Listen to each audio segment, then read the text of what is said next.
Kita lanjutkan kembali pembahasan studi tentang sebahagian sifat-sifat Allah, merupakan kajian daripada bab Tauhid Asma wa Sifat dari Kitab Tauhid karya Fadilatul Syekh Dr. Salih bin Fauzan Al-Fauzan jilid 1. Kemarin sudah kita bahas sifat yang pertama atau nomor A adalah kudrah. Yang kedua atau nomor B iradah. Sekarang kita berlanjut kepada nomor C atau nomor 3 al-ilmu. Kita di halaman 112. Al-ilmu artinya mengetahui, mempunyai ilmu. Jadi Allah Subhanahu wa taala punya sifat al-ilmu. Ini adalah sifat dzatiyah, sifat yang selalu melekat pada zat Allah, sifat yang tidak pernah bercerai dari zat Allah Subhanahu wa taala. Ini bukan sifat fi'liyah, ini adalah sifat dzatiyah. Dalil-dalil yang menjelaskan bahwa Allah mempunyai sifat al-ilmu banyak sekali di dalam Al-Quran. Antara lain bisa kita lihat dalam Al-Hasyr surah yang ke-59 ayat 22. Alimul ghaibi wasyahadah. A'udzubillahi minasyaitonir rajim. Alimul ghaibi wasyahadah. Allah itu adalah yang mengetahui baik yang gaib maupun yang nyata. Yang gaib yang tidak bisa dicapai dengan panca indera, tidak bisa dilihat oleh mata, tidak bisa didengar oleh telinga, dan tidak bisa diraba. Itu namanya yang gaib. Yang nyata bisa dilihat dengan mata, bisa didengar dengan telinga, dan bisa diraba. Nah, itu bedanya yang gaib dengan yang nyata. Ya, bagi kita langit itu gaib, karena kita tidak bisa melihat langit. Yang bisa kita lihat cuma langit-langit. Ya, yang langit tidak bisa kita lihat. Nah, itu termasuk yang gaib. Apalagi kursinya Allah, arasnya Allah, itu termasuk gaib bagi kita. Surga dan neraka itu gaib. Nah, yang bisa kita lihat itu nyata, seperti alam dunia. Nah, Allah, pengetahuan Allah mencakup yang gaib maupun yang nyata. Tidak ada yang luput daripada pengetahuan Allah Subhanahu wa taala. Itu beda jauhnya dengan kita. Kita jangankan yang gaib, yang nyata saja belum semuanya kita ketahui. Kita sebagai bangsa Indonesia, sudahkah kita menjelajahi seluruh tanah air Indonesia? Tentu belum. Baru sebagian kecil. Jangankan Indonesia, Pulau Jawa belum semuanya terjelajahi oleh kita. Jangankan Pulau Jawa, DKI Jakarta, ya, provinsi terkecil, ya, belum semuanya kita mengetahuinya. Nah, tidak demikian dengan Allah Subhanahu wa taala. Allah mengetahui bukan hanya yang nyata, tapi juga yang gaib. Al-Hasyr surah 59 ayat 2. Dalil berikutnya ada di Saba ayat 3. Alimil ghaibi la ya'zubu anhu mithqalu dzarratin fis samawati wala fil ardh. Allah yang mengetahui yang gaib. Tidak ada yang tersembunyi daripadanya seberat zarah pun yang ada di langit dan yang ada di bumi. Tidak sebesar zarah pun yang tersembunyi bagi Allah Subhanahu wa ta'ala, baik yang di langit maupun yang di bumi. Jangan bandingkan dengan kita. Kalau kita, banyak yang tersembunyi, yang tidak bisa kita lihat dengan mata, yang tidak bisa kita dengar dengan telinga, dan tidak bisa kita raba. Itulah keterbatasan pengetahuan kita. Tapi pengetahuan Allah tidak terbatas, meliputi langit dan bumi. Walaupun sejarah pun itu tidak luput daripada pengetahuan Allah Subhanahu wa ta'ala. Jadi Allah punya ilmu, kita punya ilmu, tapi ilmunya Allah tidak sama dengan ilmunya kita. Sekarang kita ke Al-Hujurat surah 49 ayat 18. Innallaha ya'lamu ghaibas samawati wal ardh. Innallaha, sesungguhnya Allah, diawali dengan inna. Ini adalah litaukid, memperkuat. Ini tidak main-main. Ini serius, sungguh, ya. Sesungguhnya Allah mengetahui, ya. Apa kata Allah? Innallaha, sesungguhnya Allah, ya'lamu ghaibas samawati wal ardh, mengetahui apa saja yang gaib di langit dan apa saja yang gaib di bumi. Ternyata yang gaib itu bukan hanya di langit, di bumi juga ada yang gaib. Kita paling bisa mengetahui di atas muka bumi, tapi di dalam perut bumi kita tidak tahu apa yang ada dalam perut bumi. Mungkin dengan penelitian yang canggih, yang bumi sebelah sini mengandung minyak, bumi sebelah sana mengandung nikel, ya, itu melalui penelitian. Tapi melalui panca indera kita tidak bisa melihatnya. Itulah keterbatasan kita dengan Allah Subhanahu wa ta'ala. Wajarlah Allah mengatakan, laisa kamitslihi syai' wa huwas sami'un alim. Tidak ada satupun yang serupa dengan Allah, tapi Allah itu maha mendengar lagi maha melihat. Allah itu maha mendengar lagi maha mengetahui. Selanjutnya Ali Imran ayat 5. Ali Imran surah yang ketiga ayat 5. Innallaha la yakhfa alaihi syai'un fil ardi wala fis sama. Sesungguhnya bagi Allah tidak ada satupun yang tersembunyi, baik di bumi dan tidak pula di langit. Nggak ada yang tersembunyi bagi Allah, apakah di bumi ataukah di langit. Kita jangankan di langit, jangankan di bumi, di rumah kita sendiri ada yang tersembunyi bagi kita.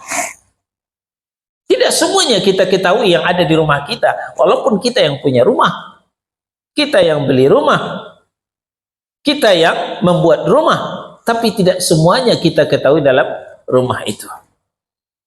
Apakah rumah itu sudah dimasuki maling secara diam-diam? Mudah-mudahan tidak. Kita tidak tahu. Dimasuki oleh hewan, kita tidak tahu. Itulah keterbatasan pengetahuan kita. Tapi tidak demikian dengan pengetahuan Allah Subhanahu wa taala. Yang dimaksud dengan syahadah, ya, alam itu ada dua. Pertama alam gaib, yang kedua alam syahadah.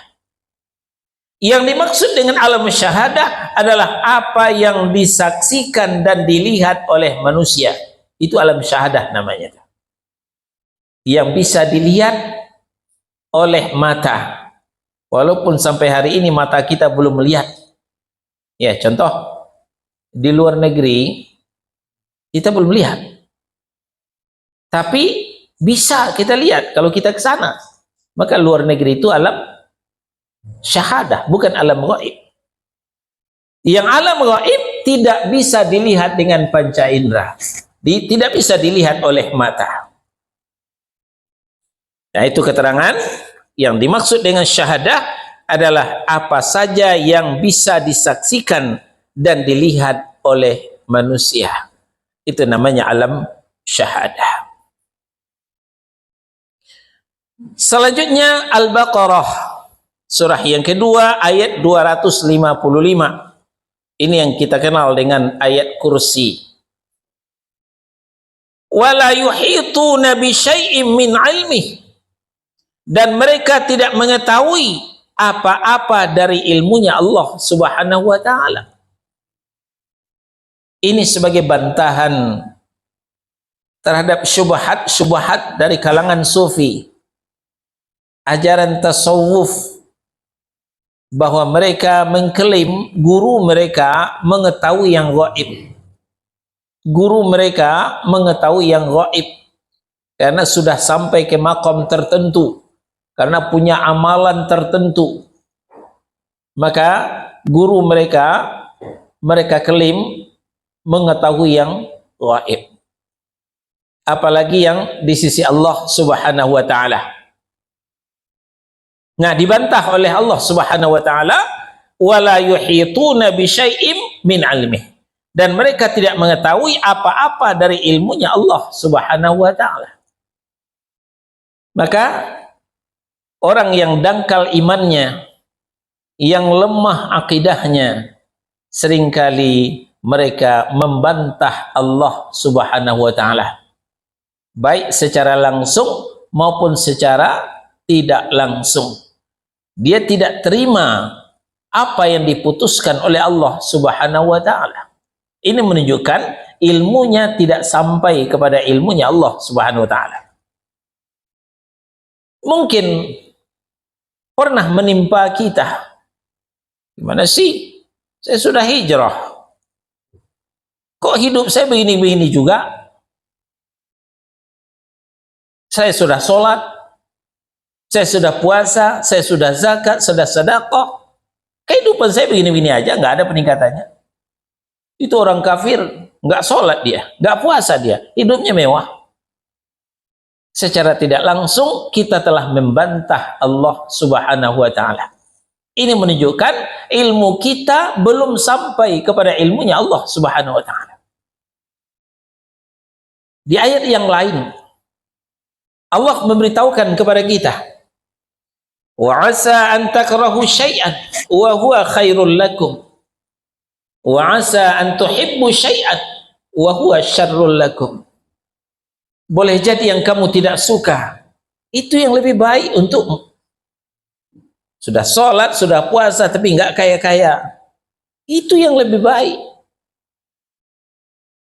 Wa asa an tuhibbu syai'an wa huwa syarrul lakum.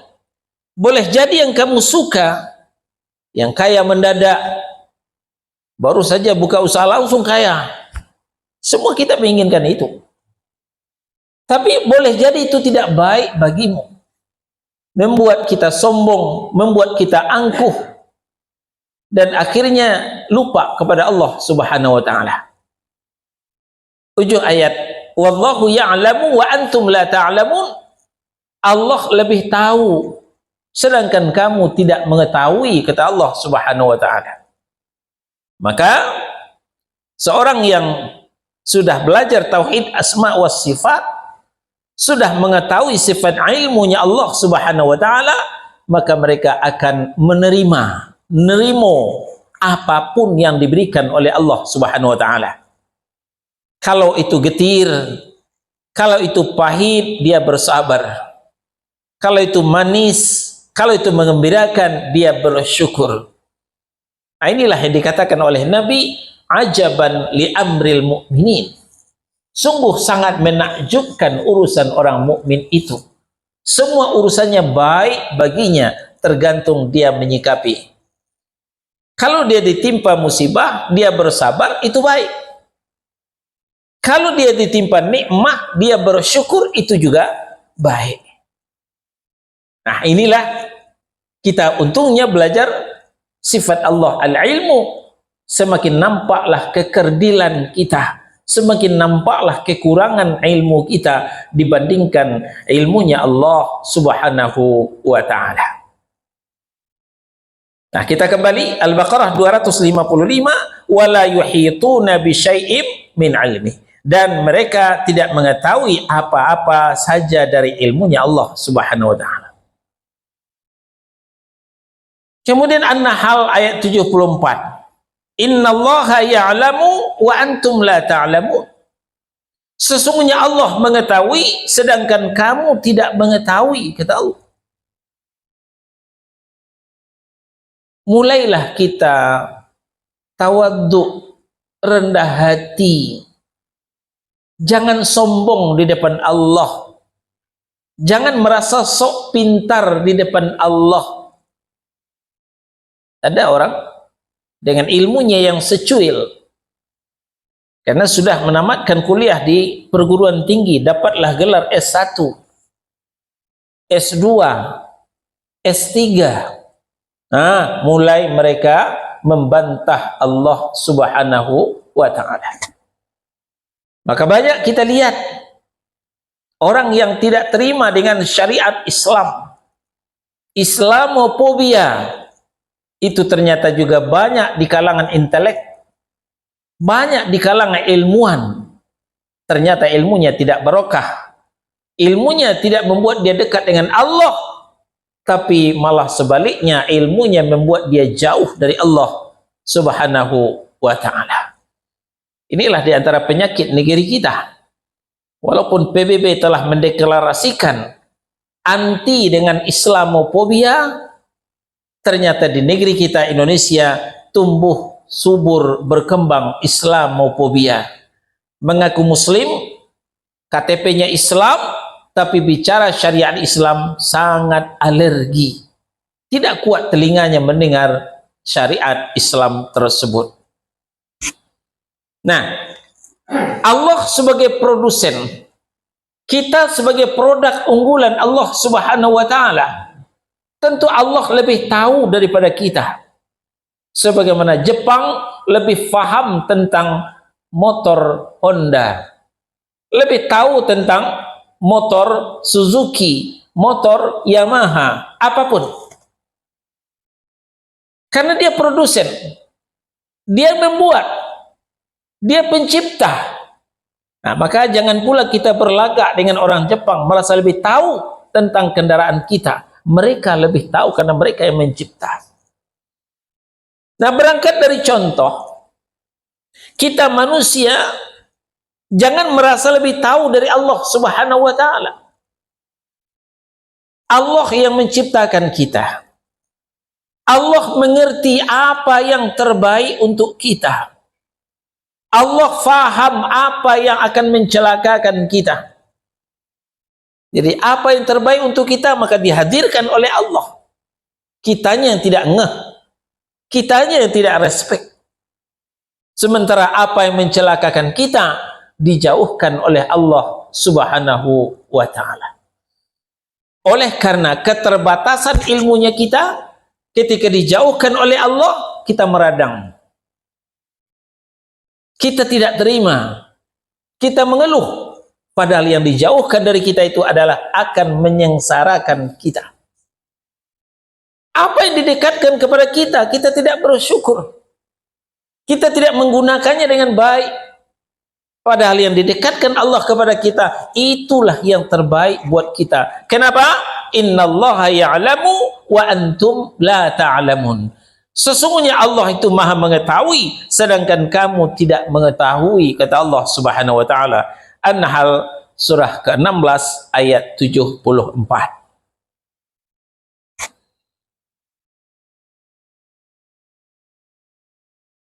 Di antara dalil yang menunjukkan atas ilmunya yang luas,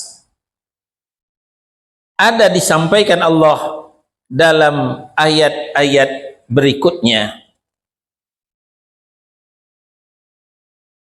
Sekarang kita ke At-Tolak ayat 12. Lita'lamu annallaha ala kulli syai'in qadir wa annallaha qad ahata bi kulli syai'in ilma. Agar kamu mengetahui bahwa sesungguhnya Allah Maha Kuasa atas segala sesuatu, dan sesungguhnya Allah ilmunya benar-benar meliputi segala sesuatu. Masya Allah. Begitu Allah memperkenalkan dirinya kepada kita, memperkenalkan kemampuannya kepada kita. Apa kata Allah? Agar kamu mengetahui, wahai manusia, bahwasanya Allah Maha Kuasa atas segala sesuatu. Apapun bisa dilakukan oleh Allah. Apapun bisa dilakukan oleh Allah. Dan kemudian ilmunya benar-benar meliputi segala sesuatu. Ilmunya Allah sangat universal, menembus batas. Tidak ada yang tersembunyi bagi Allah subhanahu wa ta'ala. Jangankan yang sudah kita lakukan, yang kita rencanakan saja, itu sudah diketahui oleh Allah. Yang baru dalam program kita, dalam planning kita, itu sudah diketahui oleh Allah. Di ayat yang lain, wallahu alimun bidzatis sudur, dan Allah mengetahui apa saja yang berdetak di dalam jantung. Baru tergores dalam jantung kita, saya akan begini, saya akan begitu, itu sudah diketahui oleh Allah subhanahu wa ta'ala. Begitu dahsyatnya ilmu Allah subhanahu wa ta'ala. Tidak bisa kita seperti itu. Kemudian Al-Mulk ayat 14. Ala ya'lamu man khalaqa. Ya, ini diantara dalil yang lain, hasil ciptaannya yang sangat teliti dan sempurna. Apakah Allah yang menciptakan itu tidak mengetahui yang kamu lahirkan dan yang kamu rahasiakan? Ya, ini adalah pertanyaan yang sebenarnya Allah mengingkari. Ya. Nah, jadi ditanyakan di sini, apakah Allah yang menciptakan itu tidak mengetahui yang kamu lahirkan dan yang kamu rahasiakan? Maksudnya adalah Allah itu mengetahui, tidak ada yang tidak diketahui oleh Allah tentang ciptaannya, baik yang dilahirkan maupun yang dirahasiakan. Maka jangan pernah berdusta di depan Allah subhanahu wa ta'ala. Orang banyak bisa kita kelabui, orang sekitar bisa kita bohongi, orang banyak kita bisa curangi, tapi Allah tidak bisa kita kelabui. Allah mengetahui apa saja yang ada di sekitar kita, baik yang kita zahirkan maupun yang kita sembunyikan. Karena mustahil bisa menciptakan benda-benda di alam ini dengan sangat teliti. dan sempurna kalau bukan yang maha mengetahui. Yang tidak mengetahui dan tidak mempunyai ilmu tidak mungkin menciptakan sesuatu. Seandainya ia menciptakan, tentu tidak akan teliti dan sempurna. Ini bedanya yang mengetahui dengan yang tidak mengetahui. Yang mengetahui mencipta dengan teliti. Yang tidak mengetahui, mereka akan mencipta dengan tidak teliti, dengan gegabah. Tidak usah dulu mencipta, mengatur. Di sebuah toko ada 2 karyawan. Karyawan lama dan karyawan yang baru. Itu saja sudah jauh berbeda. Karyawan yang lama akan memajang dagangan dengan sangat teliti, dengan tersusun rapi. Berbeda dengan karyawan yang baru, dia akan memajang dagangan tidak akan teliti, amburadul, ya, sembarangan aja. Yang harusnya di atas di bawah, ya harusnya di bawah di atas. Tidak teliti dan tidak rapi. Kenapa? Karena karyawan yang baru sudah mengetahui, sudah berpengalaman, sementara karyawan yang saya maksud, kalau karyawan yang lama mereka sudah faham, sudah berpengalaman. Sementara karyawan yang baru belum punya ilmu, belum punya pengalaman tentang susun menyusun barang dagangan. Itu contoh kecil. Apalagi dalam mencipta alam semesta, betapa telitinya. Langit sebagai atap tanpa tiang, bumi sebagai hamparan. Langit dihiasi dengan mentari dan rembulan, bintang gemintang, betapa rapinya, betapa indahnya.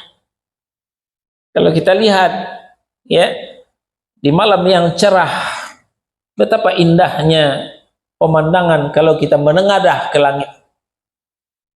Nah, begitupun bumi yang terhampar luas, betapa indahnya, sejuknya mata memandang.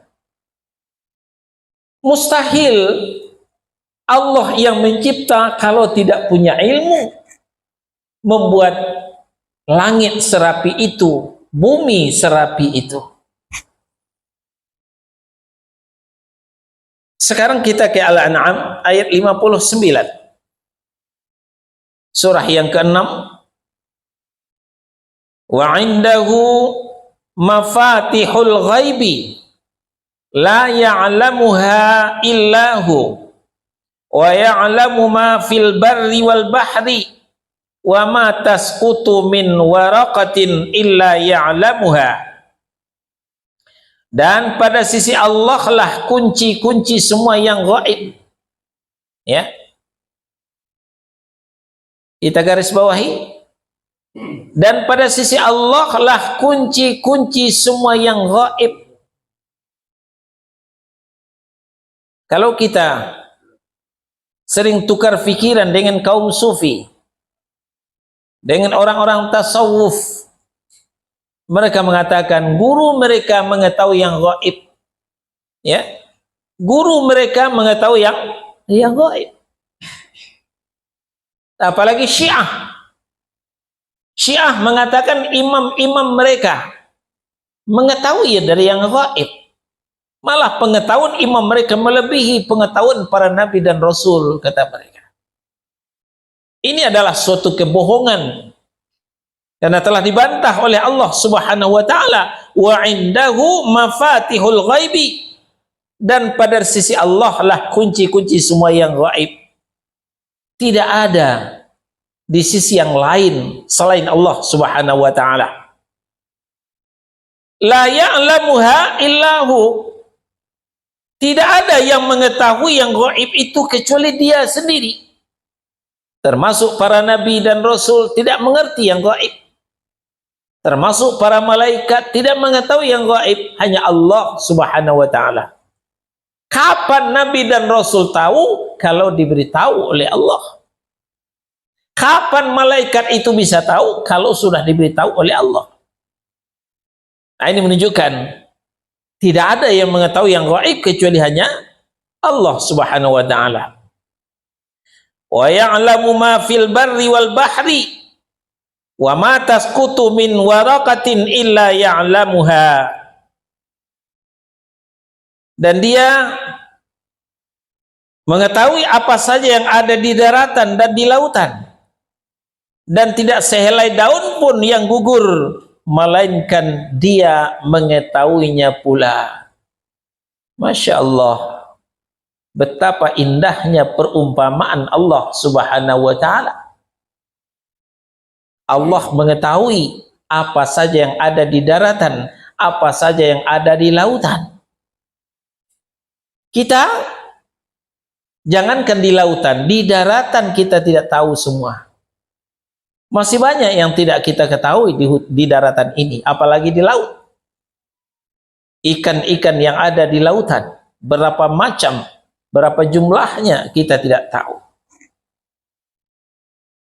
Di rumah kita ada kembang. Mungkin di rumah kita ada pohon. Ketika selembar daunnya gugur, tahukah kita kapan gugurnya daun itu? Tanggal berapa? Jam berapa? Nggak tahu. Padahal tidak banyak kembang di rumah kita, tidak banyak pohon di rumah kita. Allah tidak selembar daun pun yang gugur kecuali diketahui oleh Allah Subhanahu wa taala. Apalagi hambanya yang kelaparan, hambanya yang sengsara. Tidak mungkin Allah tidak tahu. Apalagi hambanya yang soleh, hambanya yang bertakwa, tidak mungkinlah Allah tinggalkan, Allah sia-siakan, Allah biarkan dalam penderitaan. Maka kalau kita sudah dekat dengan Allah, tidak usah takut, tidak usah khawatir tentang rezeki, sudah disediakan oleh Allah Subhanahu wa taala. Ini merupakan obat penawar bagi kita supaya kita tidak stres, ya, melihat gejala-gejala krisis ekonomi yang berkepanjangan. Apa yang dibeli semuanya pada naik, penghasilan segitu-segitu juga. Ya, jangan khawatir. Rezeki kita sudah dijamin oleh Allah Subhanahu wa taala, apalagi kita orang yang beriman, orang yang soleh, orang yang bertakwa, tidak mungkinlah Allah membiarkan kita terlunta-lunta kelaparan. Karena kita diketahui oleh Allah. Selembar daun pun gugur, itu diketahui oleh Allah Subhanahu wa taala. Ya, kita kembali. Wa ma tasqutu min waraqatin illa ya'lamuha. Dan tidak sehelai daun pun yang gugur melainkan dia mengetahuinya pula. Al-An'am surah yang ke-6 ayat 59. Sekarang kita ke At-Taghabun ayat 4. Ya'lamu ma fis samawati wal ardi wa ya'lamu ma tusirruna wa ma tu'linun. Wallahu alimum bidzatis sudur. Nah, ini tadi sudah kita bacakan ayatnya. Allah, dia mengetahui apa saja yang ada di langit dan apa saja yang ada di bumi. Dan Allah juga mengetahui apa yang kamu rahasiakan dan apa yang kamu nyatakan. Dan Allah mengetahui segala isi hati. Segala isi hati. Hati yang berniat jahat, hati yang berniat baik, itu sudah diketahui oleh Allah Subhanahu wa ta'ala. Demikianlah pengetahuan Allah Subhanahu wa ta'ala. Dan masih banyak lagi ayat-ayat tentang masalah ini. Berkata Syekhul Islam Ibnu Taimiyah rahimahullahu ta'ala, kaum muslimin memahami sesungguhnya Allah Subhanahu wa ta'ala mengetahui segala sesuatu sebelum benda-benda itu ada dengan ilmunya, dan qadim azali yang merupakan salah satu dari konsekuensi dirinya yang maha suci, dan dia tidak mengambil ilmu tentang benda itu dari benda itu sendiri. Itulah Allah Subhanahu wa ta'ala. Sebelum diciptakan, sesuatu itu sudah diketahui oleh Allah Subhanahu wa ta'ala. Kita bisa mengetahui kalau sesuatu itu sudah ada. Kalau sesuatu itu belum ada, kita tidak mengetahui. Istri kita hamil, kita belum tahu anak kita apakah laki ataukah perempuan. Bagaimana sifatnya kita tidak tahu. Kapan tahunya? Setelah lahir. Kita melihat, kita mengamati, kita bergaul berhari-hari, berbulan-bulan, bertahun-tahun, barulah kita mengenal karakter anak kita sendiri. Tapi sebelum lahir kita tidak tahu. Tidak demikian dengan Allah Subhanahu wa ta'ala. Allah sebelum menciptakan, Allah sudah tahu apa yang akan dia ciptakan itu.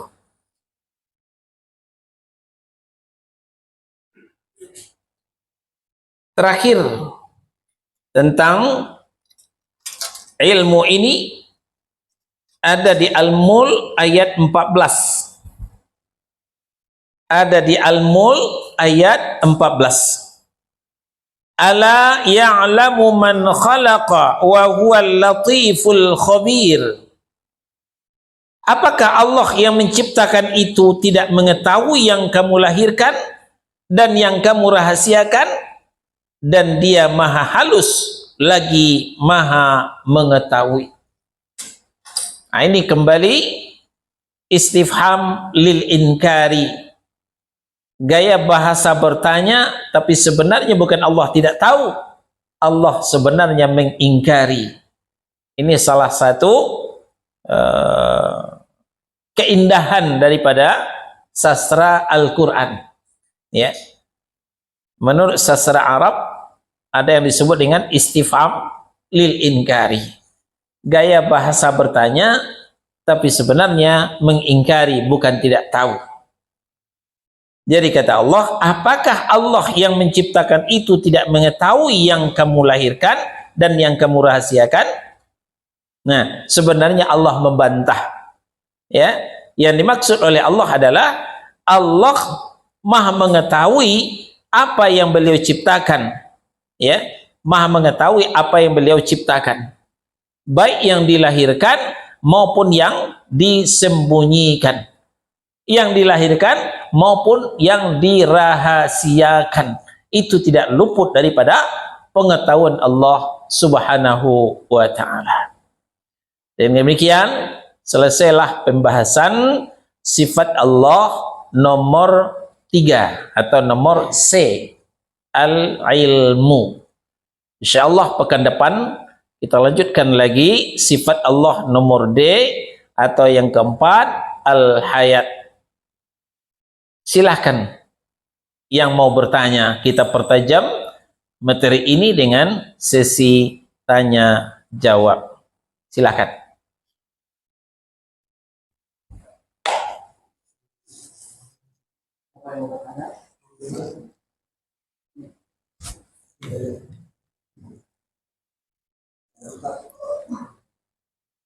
Assalamualaikum. Waalaikumsalam warahmatullahi wabarakatuh. Di Al-Baqarah 2 Allah kan mengetahui isi hati dan memperhitungkan apa yang terdapat di dalam isi hati.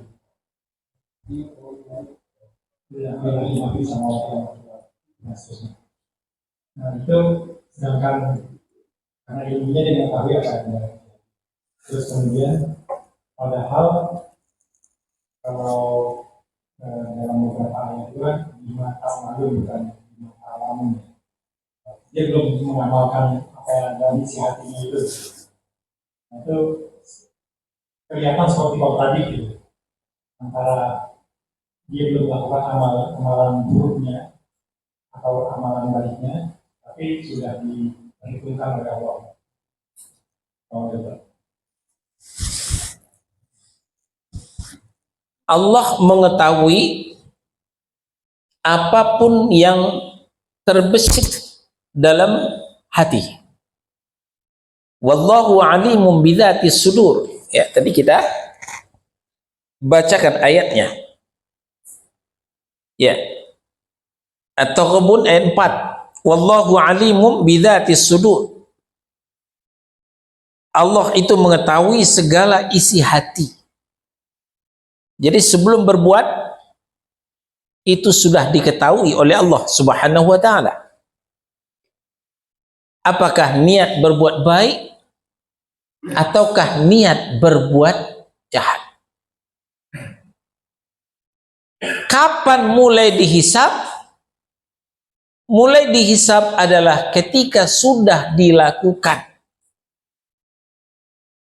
Ini maksudnya yang jahat. Niat jahat itu belum dihisab. Baru diketahui oleh Allah. Tapi kalau jadi dieksekusi, dilakukan yang jahat itu baru dihisab. Baru ditulis sebagai amal kejahatan. Berbeda dengan yang baik. Kalau yang baik, niat baik itu sudah ditulis. Sudah diperhitungkan. Dieksekusi, dilakukan, maka tambah lagi nilai tentang kebaikan itu. Pertama, nilai niat baik. Yang kedua, nilai amalan baik. Tidak demikian dengan kejahatan. Kejahatan, niat berbuat jahat belum dihitung. Kalau dieksekusi baru dihitung satu. Kalau enggak jadi malah dapat pahala. Dapat nilai baik. Niat jahat yang tidak jadi dilakukan malah mendapat nilai kebaikan. Nah, begitulah gambaran kasih dan sayang Allah kepada kita. Nanti akan sampai sifat Ar-Rahman Ar-Rahim. Wallahu a'lam. Ada yang tercecer? Silakan. Kalau tadi di tulisannya yang tersembunyi ini dan juga hitungkan. Apakah itu termasuk yang jahat juga sudah diperhitungkan? Bukan diperhitungkan, diketahui. Ya. Kalau di Al-Baqarah 284 tulisannya dihitungkan. Al-Baqarah 284. Sebentar. Al-Baqarah 255. Al-Baqarah 255 adanya. 284.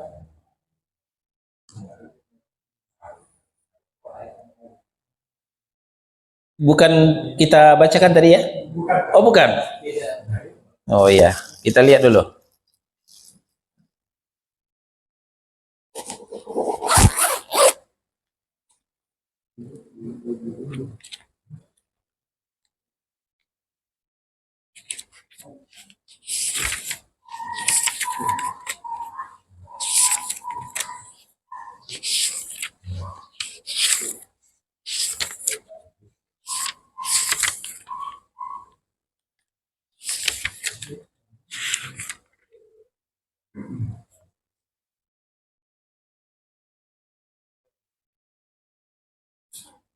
Ya.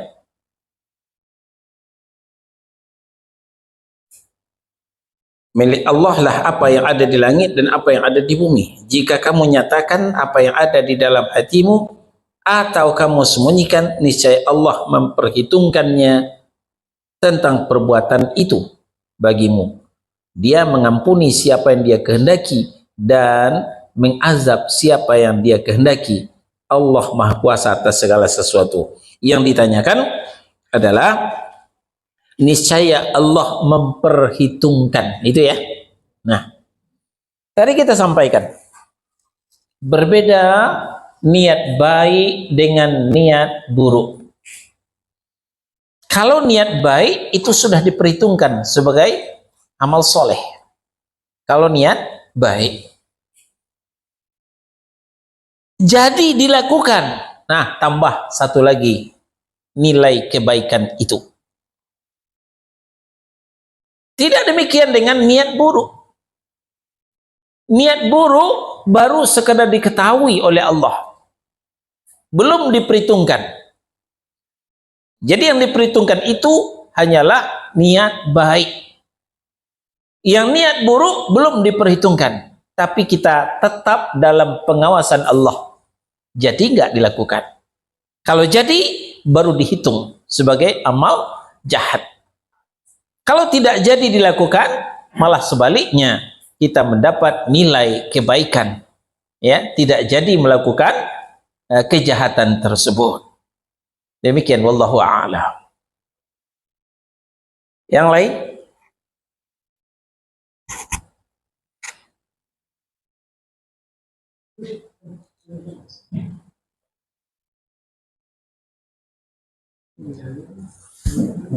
Ya. Agak sensitif.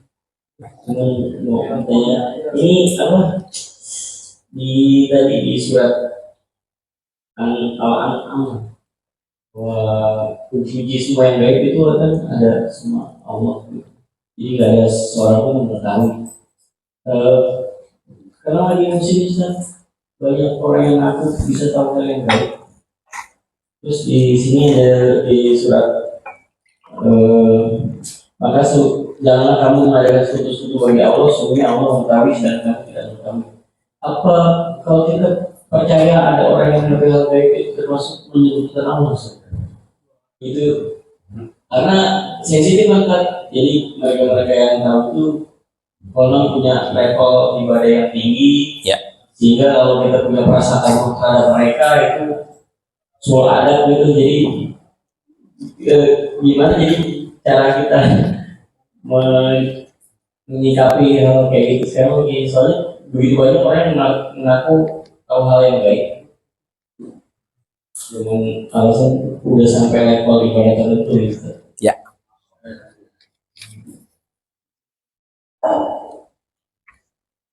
Udah, itu aja Pak ya? Ya.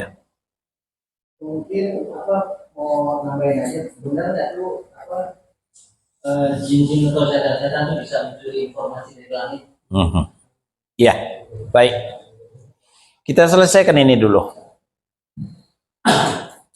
Bahwa ada yang mengaku mengetahui yang gaib,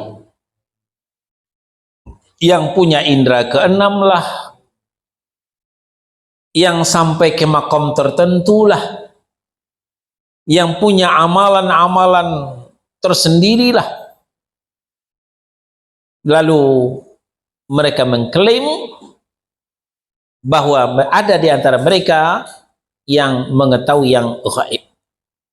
Ini yang kita katakan di awal-awal, ya. Keilmuan Allah sangat beda dengan keilmuan kita. Keilmuan Allah mengetahui segala sesuatu, baik yang zahir maupun yang batin, yang syahadah maupun yang gaib. Sementara tidak ada yang mengetahui yang gaib kecuali hanya Allah. Ini untuk mematahkan kebohongan-kebohongan yang banyak berkeliaran di luar sana. Kalau memang dengan alasan sampai kepada makom tertentu, karena ditunjang dengan amalan-amalan tertentu, maka tentu Rasulullah lah yang lebih tinggi makomnya. Tentu Rasulullah lah yang lebih luar biasa amal ibadahnya. Saya tanya sekarang, tahajud sudah soal yang biasa kita, nggak heran lagi. Yang saya tanyakan, apakah kita tahajud tidak pernah absen tiap malam? Pernah. Rasulullah SAW tidak pernah absen tahajud. Lebih banyak mana amal kita dengan amal Rasulullah? Rasulullah itu Habibullah, kekasih Allah, Khalilullah, orang yang sangat dekat dengan Allah. Lalu di mana makom kita? Rasulullah Sallallahu Alaihi Wasallam yang sangat tinggi makamnya, yang sangat banyak ibadahnya.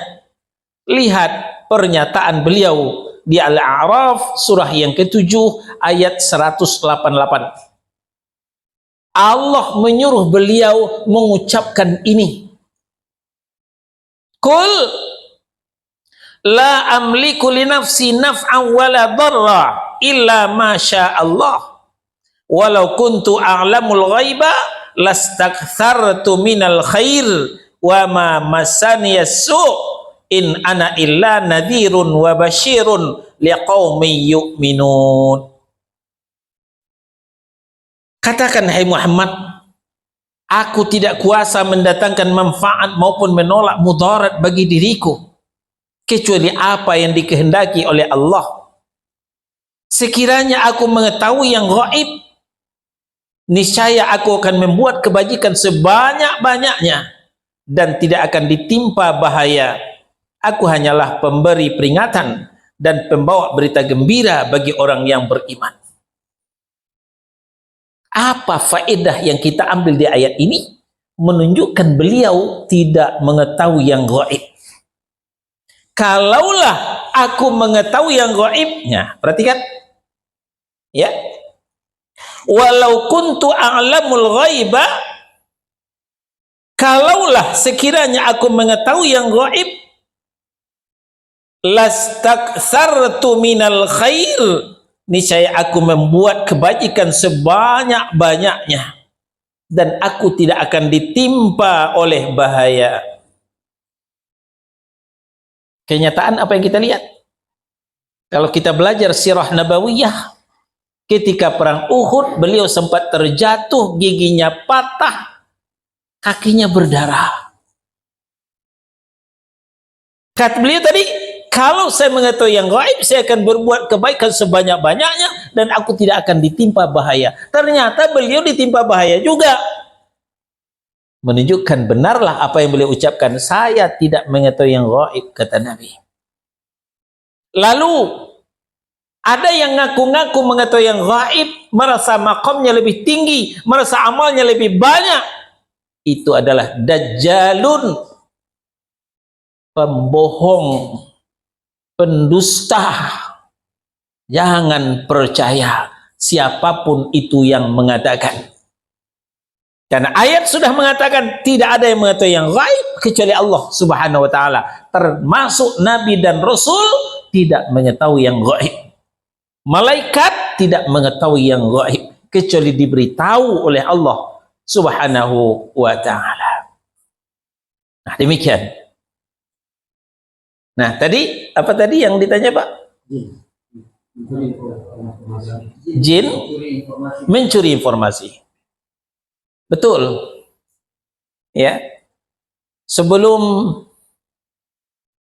Nabi Muhammad sallallahu alaihi wasallam diceritakan dalam hadis yang sahih. Insyaallah keterangan ini kita akan ketemu nanti di Kitab Tauhid karya Fadilatul Syekh Muhammad At-Tamimi. Setelah 1, 2, 3 insyaallah kita kitab tauhid itu. Nah, di situ diceritakan bahwa sebelum Nabi Shallallahu Alaihi Wasallam diutus, jin itu bertengger seperti ini. Ya, Ibnu Abbas menggambarkan seperti ini. Dia bertengger sampai ke atas langit. Nah, ketika itu dialah mencuri berita dari langit. Nah, kemudian tidak jarang mereka itu ditembak oleh meteor. Ya, kalau kita melihat malam-malam yang cerah itu ada kayak bintang berjalan ya, itu meteor. Ya, dalam riwayat itu dalam rangka menembak jin yang mencoba mencuri berita dari langit itu. Jadi banyak gagalnya daripada keberhasilannya. Nah, dan jin itu juga punya gengsi. Dia malu kalau tidak membawa berita kepada konco-koncone. Siapa koncone? Ya dukun-dukun itu. Maka dia tetap membawa berita ke bawah walaupun berita itu palsu. Maka dikatakan oleh Nabi, kadzdzabal munajjimun walau sadaqu. berdusta peramal-peramal itu, walaupun kadang-kadang ada kebenarannya. Benarnya kebenaran, betulnya kebetulan. Tapi 99% bohong. Ya. 99% bohong. Demikian Pak, wallahu a'lam. Ada lagi?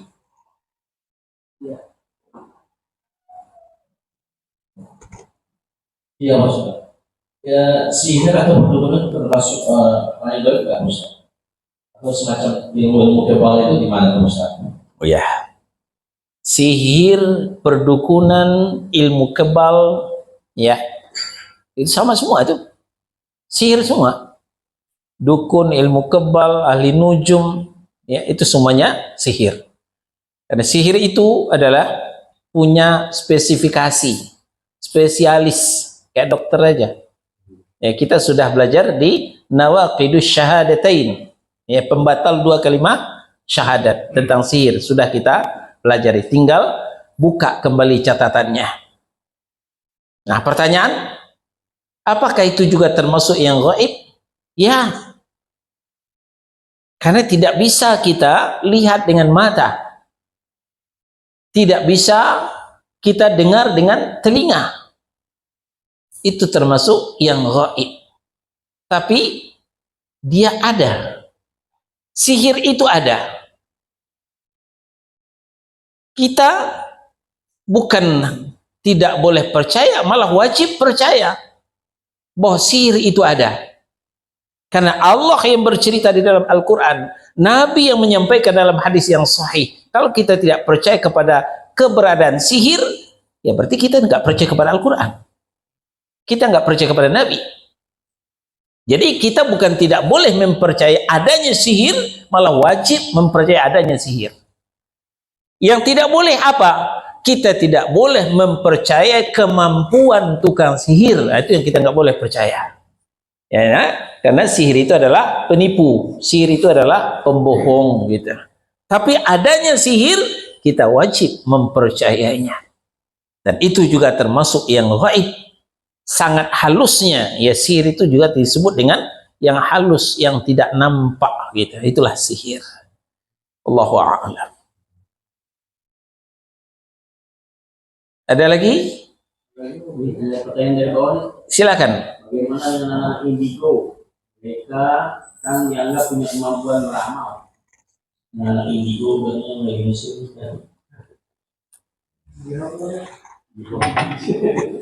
Ya.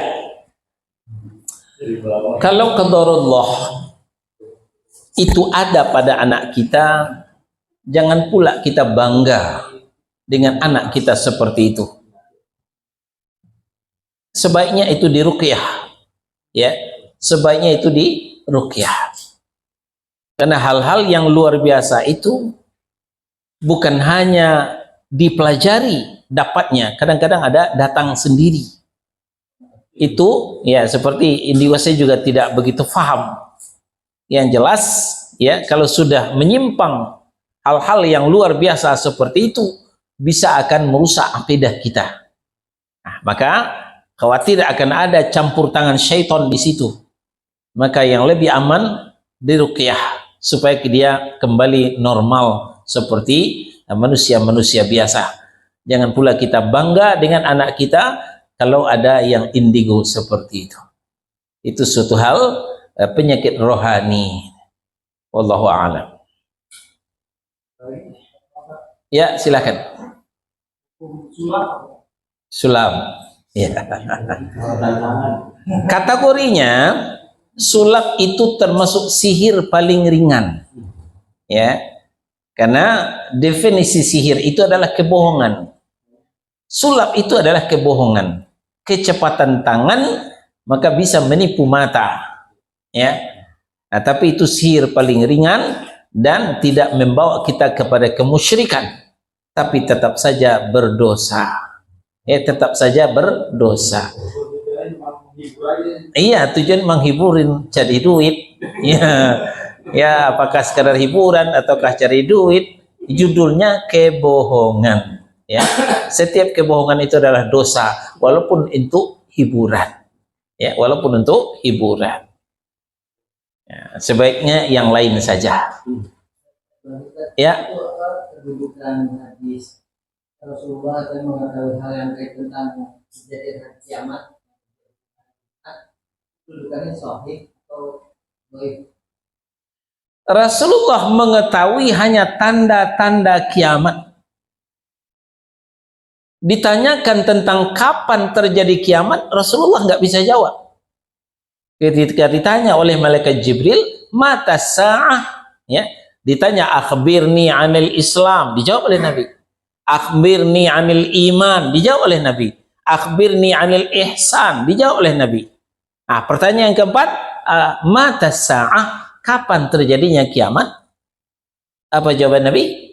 Yang ditanya tidaklah lebih tahu daripada yang bertanya.